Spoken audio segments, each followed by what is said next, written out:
안녕하세요, 김재현입니다. 지난 시간에 이어서 절차를 좀 더 보충하도록 하겠습니다. 자, 절차예요. 절차 신청했었죠? 그리고 의견을 들었어요. 그리고 협의를 했죠. 의제받는 것들에 대해서 관계 행정기관장들에게 협의를 받았어요. 그리고 심의를 합니다. 그리고 허가를 해줄지 또는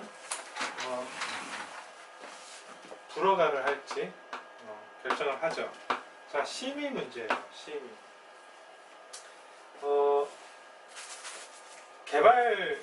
우리 개발은 어떻게 하기로 했죠? 선계획,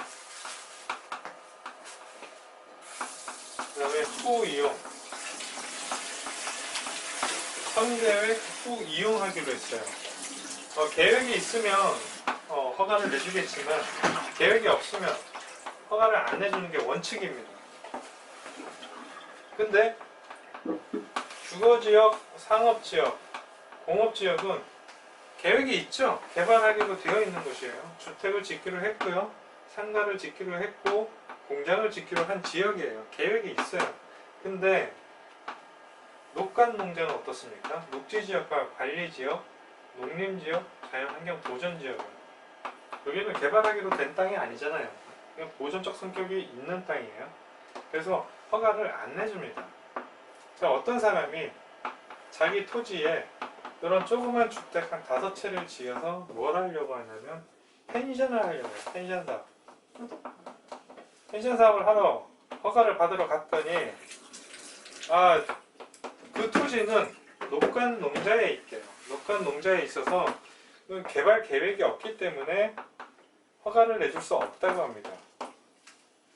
아니, 그러면 내가 이 조그만 토지에 건물 5개 정도 지어가지고 펜션 사업 하려는데 그럼 개발하고 싶으면 어떻게 해야 되냐? 도시군 관리계획에 뭐가 있었죠? 주민 이반제도라는 게 있었어요. 기억나실런가 모르겠습니다. 주민이 이반을 하는 거예요. 이반을, 민자가 빠졌네요. 주민이 이반을 제한합니다. 도시군 관리계획에서 주민 이반할 수 있는 거 몇 가지 없었죠. 기지산지, 기반시설, 지구단위 계획구역, 산업유통개발진흥지구, 그 다음에 지구단위 계획으로 대체하려는 용도지구, 이런 거 4개 있었죠? 기억나시나요? 요거에 대해서 그럼 네 땅에 지구단위 계획을 짜서 오라는 거예요. 그러면 허가를 내주겠대요. 그랬더니 아니, 이게 뭐 커다란 대지도 아니고 조그만 토지에 내가 조그만 펜션 사업 하려는데 지구단위 계획을 짜와라. 이게 도대체 뭔 얘기냐?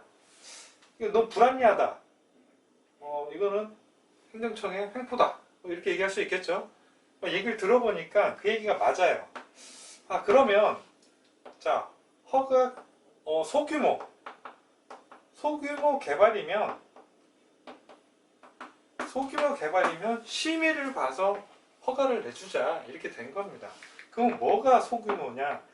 그래서 허가 기준 규모를 만들어요. 허가가 기준이 되는 규모. 이 규모보다 작으면 심의를 봐서 허가를 내주고, 이거보다 크면 허가를 안 내주겠다, 이 얘기입니다. 자, 제가 설명드렸어요. 자, 그러면 심의를 다시 한번 정리해서 말씀드릴게요.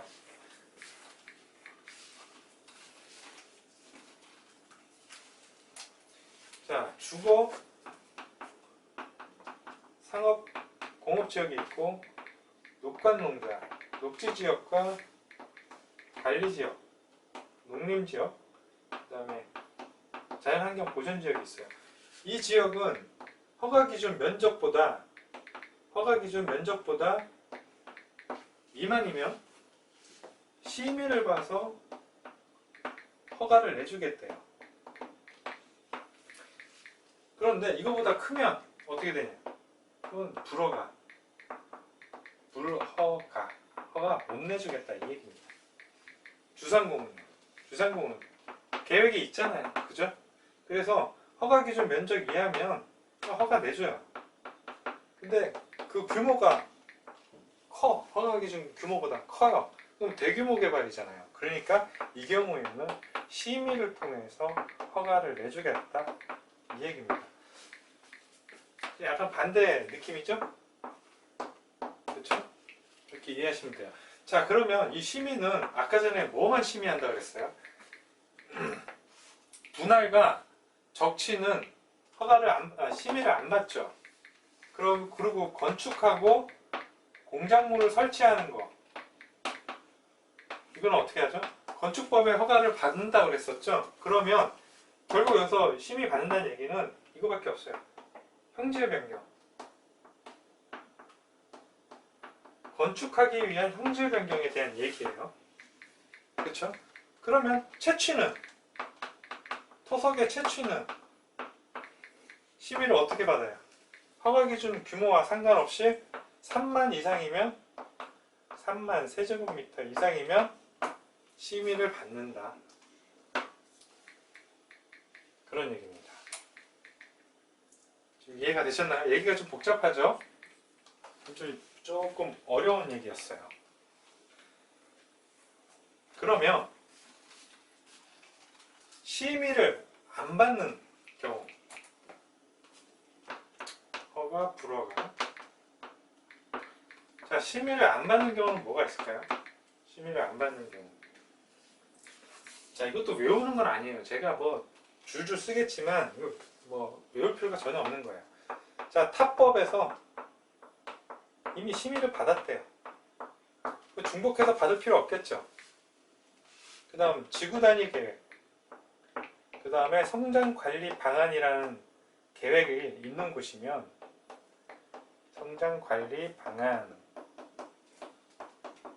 이런 계획이 있는 곳이면 심의를 안 받아도 된대요. 왜요? 계획이 있으니까 심의를 안 받아도 된다는 얘기예요. 이거 중요해요.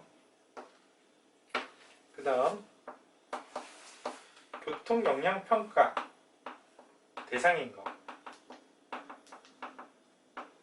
해당 개발하려는 것이 교통에 영향을 얼마나 줄지 교통영향평가 대상, 이 해당 대상에서 심의를 보겠죠. 그러니까 안 받는 거고요. 환경영향평가도 마찬가지예요.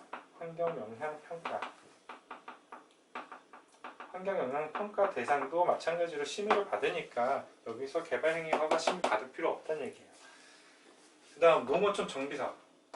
농어촌 정비사업은요, 공법에서 나오면 무조건 다 예외예요. 얘네들은 약간 혜택이 굉장히 많습니다. 농어촌 정비사업은요. 그러니까 이것도 외울 게 아니고요. 그 다음 사방법. 사방법에 사방사업이에요. 사방사업이라는 건 재해를 막기 위한 여러 가지 공작물을 설치하는 거예요. 뭐 방풍림을 해놓는다던가, 파도를 막기 위해서 제방을 쌓는다던가, 그런 것 사업이에요. 공공사업이죠. 당연히 뭐 심의를 받지 않겠죠. 해당 사업에서 심의를 볼 테니까. 그러면 우리가 기억해야 되는 건 이거 두 개예요. 이 두 개도 사실 기억할 건 아니죠. 이거 계획입니다. 계획. 어느 특정 지역의 계획이에요. 그렇기 때문에 계획이 있으니까 심의를 안 받는 겁니다. 그렇게 이해하시면 되는 거지, 이거를 타지 교환 농사 이래갖고 막 외우고 그러시지 마세요. 그냥 써놓고 쭉 읽어보시면서 납득이 되면 되는 거예요. 예. 자, 그러면 허가 기준에 대해서 제가 이 성장관리 방안은 좀 이따 설명드릴 겁니다. 지구단위 계획과 굉장히 유사한 거예요. 자, 그러면 허가를 내주는데 기준이 있을 거예요. 그죠? 자, 허가 기준이 뭐냐? 도대체 뭘 보고 허가를 내줄 거냐?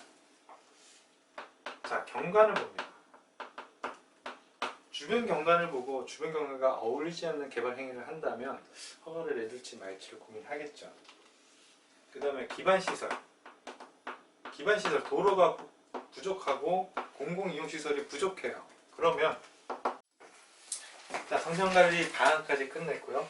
이제 깨끗하게 지웠습니다.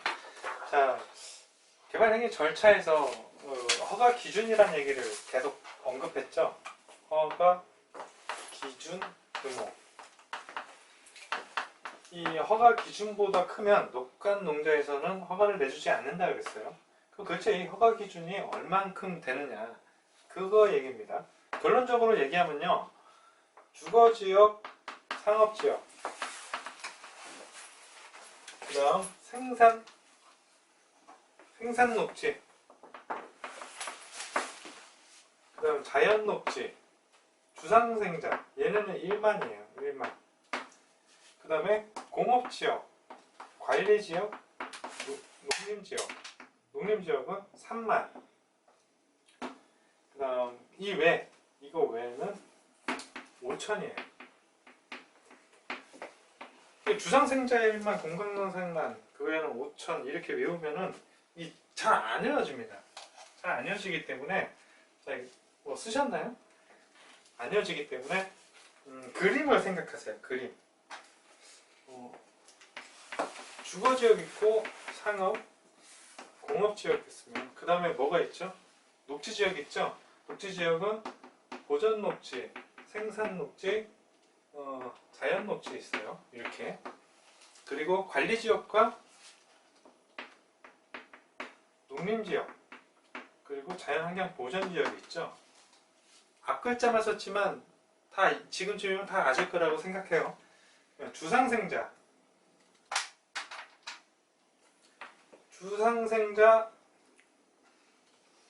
요거 1만. 공간농 어때요? 모양이 약간 니은이죠? 네, 3만. 그 다음에 보자 5천이에요. 자, 이걸 이렇게 기억을 하세요. 주상생자 1만, 공간농 3만, 그 다음에 보자 5천. 이 이미지를 생각하면 절대 까먹을 일이 없습니다. 그냥 주상생자 1만 그러면 이제 헷갈려요, 나중에. 자, 그렇고요. 자, 이 허가기준 규모를 적용하지 않는 경우가 있어요. 적용하지 않는 거.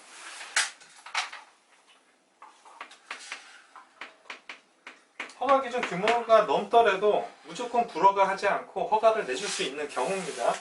외우는 거 아니고요. 보시면은 그럴 수 있겠다 생각이 들어요. 그러면 된 겁니다. 자, 기반시설을 설치하겠대요. 또는 공사를 하면서, 개발하면서 동시에 하겠대요. 그럼 뭐예요? 기반시설이 있다는 얘기는 난개발이 아니라는 얘기잖아요. 그러니까 당연히 허가기준 규모를 적용하지 않을 수 있겠죠. 납득이 됩니다. 그 다음 농어촌 정비사업, 이건 뭐 무조건 예외니까, 농어촌 정비사업에 얘는 뭐 뭔가 완화시켜주고 예외가 되고 그렇게 받아들이면 되니까 외울 것도 없고요. 그 다음에 국방, 군사, 국방에 관련된 얘기인데 허가기준 규모 잣대를 들이대겠습니까? 안 되겠죠?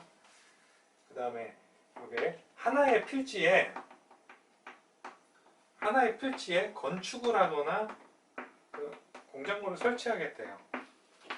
요거는 허가기준 규모가 필지 하나예요. 여러 개를 막 이어서 이렇게 크게 짓는 게 아니라 하나의 필지에 하나의 목적으로 건물을 이제 건축하고 설치하겠대요. 그리고 둘 이상의 필지에 하나의 용도로, 여러 용도가 아닌 하나의 용도로 건축을 하거나 설치를 하겠대요. 공작물을 설치하겠대요. 요거는 근데 심의는 당연히 봐야 돼요. 심의 거쳐서 허가를 내주는데 이 규모의 잣대는 되지 않겠다, 그 얘기입니다. 그 다음 초지 조성, 농지 조성, 그 다음에 영림은 이제 나무 키우는 거 얘기해요. 그 다음에 토석의 채취, 이것들은 저 허가기준 규모의 잣대를 대지 않겠다. 이 채취는 언제 심의를 본다고 그랬죠? 3만 제곱미터 이상이면 심의를 본다고 그랬죠? 예. 그 다음 토지 복원 사업이에요. 마지막으로 토지 복원 사업. 토지 복원 사업이라는 건 오염된 토지를 복원하는 거예요. 오염된 토지를 복원하거나 아니면 산인데 그걸 깎아가지고 거기다가 뭔가 재배하려고, 경작 활동하려고 뭐 심어놓은 거를 다시 다 없애고 나무를 심는 걸 토지 복원 사업이라고 해요. 임야. 이런 데에서 토지 복원 사업 한다면 저 허가기준 규모 자체를 되지 않겠다. 대신에 공작물을 설치하면 안 된다.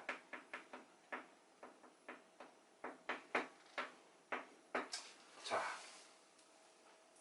이거 여기 있는 거 이렇게 자세히 보면 좀 어려울 수 있는데요.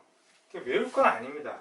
그냥 이 정도는 허가기준 규모를 적용하지 않는구나 정도로 이해하시고 넘어가시면 됩니다. 그 다음 자, 허가기준 규모 시험에 잘 나오는 건 아니지만 나올 수 있을 것 같아서 제가 언급을 드리는 거예요. 자, 토지가 이렇게 하나의 필지예요.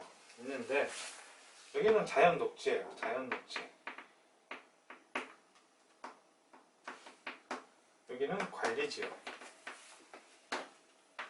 이제 토지가 이렇게 있어요. 근데 이 관리지역은 땅이 2.5만이에요. 2.5만. 여기는 1만이에요. 그러면 각각 볼까요? 주상생자 1만이죠. 자연녹지 1만이니까 개발행위 허가기준 규모 이내에 있는 거네요. 그쵸? 얘는 3만이죠. 공관농 3만이었잖아요. 3만까지는 허가기준 규모에 의해서 불허가가 아닌 심의를 통해서 허가를 내주는 거예요. 근데 얘 땅은 2만 5천이잖아. 관리지역이요. 그러니까 얘도 각각 보면은 문제가 없어요. 그런데 여기서 이 하나의 필지에서 제일 큰 허가기준 규모는 3만이죠. 3만. 근데 토지는 어때요? 토지는 두 개 합쳐면 3만 5천이죠. 3.5네요. 3만 5천이에요. 그러면 허가기준 규모보다 제일 큰 허가기준 규모보다 더 크죠. 이거 안 된다는 거예요. 정리하면 제일 큰 허가기준 규모. 허가기준 규모. 여기선 얘죠. 관리지역 3만이니까. 보다 작거나 같아야 돼요. 뭐가요? 개발행위 허가를 받으려면 대지가. 여기까지만 정리를 해주시면 됩니다. 중요하지는 않아요. 여기까지만 정리를 해주시면 허가기준 규모는 더 이상 정리할 게 없습니다. 자, 여기까지 하시고요. 그리고 마지막으로 개발행위 허가를 제한하는 경우예요. 제한. 개발행위 요건에 다 맞더라도 여러 가지 사유에 의해서 개발행위 허가를 제한할 수 있어요. 자, 어떤 사유가 있을지 보도록 하겠습니다. 자, 녹지지역이에요. 그 다음에 계획관리. 이 지역에서요, 수목, 나무 같은 거죠. 수목과 조수류, 들짐승, 말짐승 이런 거예요. 조수류가 집단으로 서식을 해요. 뭔가 보호를 해야겠죠. 그리고 우량 농지가 있대요. 농업적 생산을 위해서 이런 지역은 제한할 수 있다는 얘기입니다. 그리고요, 환경, 경관 또는 미관, 문화재 이런 것들이 훼손될까 우려스럽대요. 그러면 제한할 수 있어요.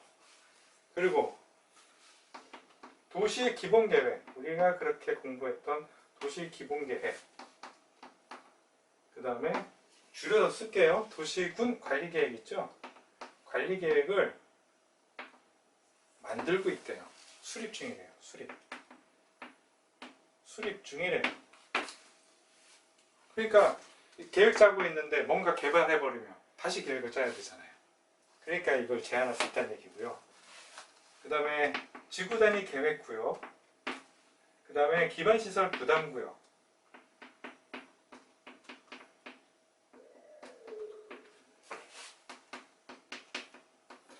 여기에서는 마찬가지 사유로 계획이 필요하기 때문에 제한할 수 있다는 거예요. 자, 그런데 중요한 게 뭐냐면 이거예요. 이 사유로 5개의 사유로 인해서 심의를 거쳐서 3년까지 최대 3년까지 제한을 할 수 있어요. 중요한 것은 얘네들 3개 특징이 뭐예요? 다 계획 짜는 거죠. 지구 단위 계획 구역에서 계획 못 짜요. 지구 단위 계획 짜죠. 기반시설 부담구역에서는 우리 뒤에 가서 배우겠지만 기반시설 설치 계획이라는 걸 짭니다. 또 부담 계획이라는 것도 짜요.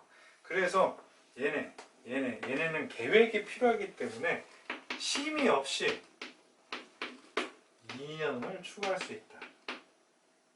이거 중요합니다. 심의 없어요. 그래서 최대 몇 년이에요? 5년까지 할 수 있다. 이게 5개잖아요. 우리 오지선다형이잖아요. 그러니까 시험이 잘 나오는 거예요. 이게 뭐 중요해서라기보다 시험 내기 좋아서 잘 나오는 겁니다. 그러니까 꼭 정리를 해주세요. 예. 자, 제한이고요. 자, 마지막으로 공공시설 귀속에 대한 얘기예요. 공공시설 귀속을 우리가 왜 배우냐 도대체. 뭔 얘기냐. 아까 전에 조건부 허가 가능하다고 그랬죠? 조건부 허가가 가능하다고 그랬어요. 근데 조건부 허가에는 기반시설 설치가 있었죠. 도로나 공공이용시설을 설치를 하는 조건으로 허가를 내줘요. 그렇게 설치된 공공시설은 기반시설은 관리청에 넘어가야 되죠. 그 얘기입니다. 자, 시행자, 개발하는 사람이 행정청일 수 있어요. 행정청일 때와 또 비행정청일 때가 달라요. 자, 새로 지은 걸 신설이라고 하고요. 기존에 도로가 있었는데 이걸 좀 확장했어요. 이 도로를 없애버리고 이쪽에다가 도로를 크게 하나 만들었어요. 이거는 기존 시설이라고 하죠. 종래 시설, 기존 시설. 자, 기존이라고 할게요. 기존 시설. 이런 경우에 새로 지은 기반 시설은 어디로 가요? 둘 다. 누가 만들었건 간에 이 새로 만든 시설은 관리청에 무상으로 귀속된다. 무상 귀속. 됐죠? 그런데 이 관리청이 애매할 때가 있어요. 관리청이 애매할 때는 도로와 중요하지도 않은데 도로와 하천이 있어요. 이거는 이런 경우라면 그냥 국장이 관리청이 되고요. 이 외에는 기획재정부, 기획재정부 장관이 관리청이 되는 겁니다. 됐죠? 기존 시설은 행정청이 지었다. 기존 시설은 기존에 있는 거는 행정청에 무상 귀속이에요. 무상 돈 안 받고 무상 귀속이 돼요. 비행정청 민간이 지었어요. 그러면 기존 시설은 어떻게 해요? 기존 거 새로 지어서 기부를 했단 말이에요. 기존 시설은 어떻게 돼요? 자, 이거 새로 짓는다고 돈 들어갔죠? 시설 비용, 새로 지은 거 시설 비용 상당 범위 돈 들어갔을 거 아니에요. 새로 짓는 게 상당 범위 내에서 무상 양도를 받습니다. 그렇죠? 그러니까 크게 손실 보는 건 없을 거예요. 그렇다는 거고, 뭐 별거 아니지만 시설비용 여기 행정청에 무상 귀속되면 이거 쓸모가 없으니까 어딘가 팔아버릴 거 아니에요. 그죠? 팔면은 그 판 돈은 도시계획 사업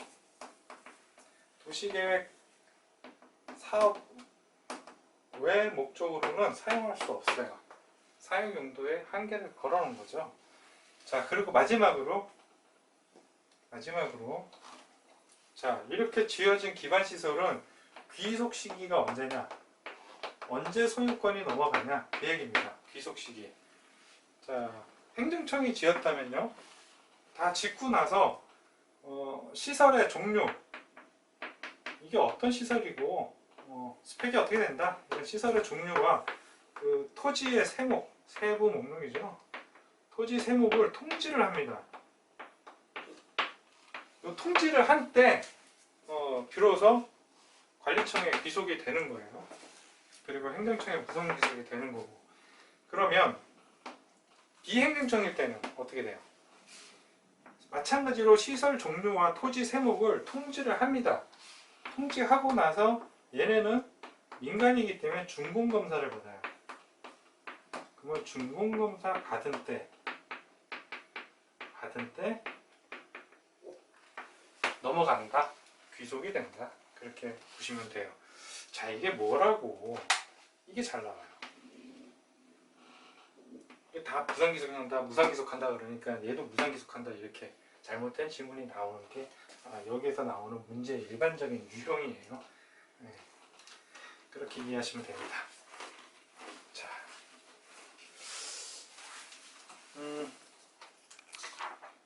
여기까지 해서요, 개발행위과는 다 끝났습니다. 자, 함께 해주셔서 고맙습니다. 감사합니다.